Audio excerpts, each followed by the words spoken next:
Welcome to the podcast from infofina.com. 90 days. That is all it took for Anthropic's private valuation to go from 380 billion to 900 billion. Not a product launch, not a breakthrough model. 90 days and the number more than doubled. Here is what that actually means.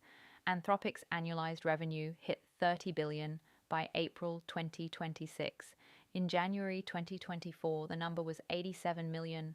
Salesforce took 20 years to reach that revenue threshold. Anthropic did it in under 3. CEO Dario Amodei said the pace beat their own internal forecasts by 8 times. The growth was so fast it broke the infrastructure underneath it. Revenue outran compute capacity by 18 months.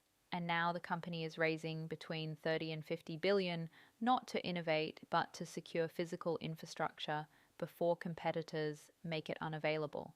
They have already partnered with SpaceX for over 300 megawatts of capacity through the Colossus 1 data center. That is what capital at this scale buys.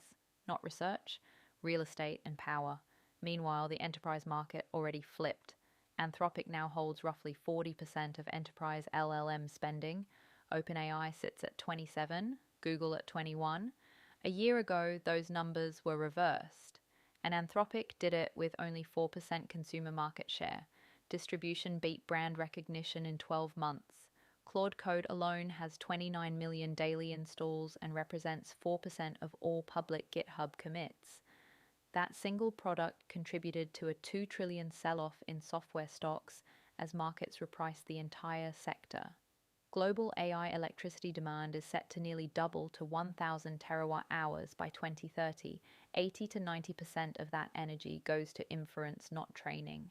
Energy efficiency is becoming the moat. Compute access is becoming more valuable than model quality. The repricing has already started. The companies securing infrastructure now will compete. The ones watching consumer metrics will catch up too late. For more AI news, visit infofina.com, infofina.com.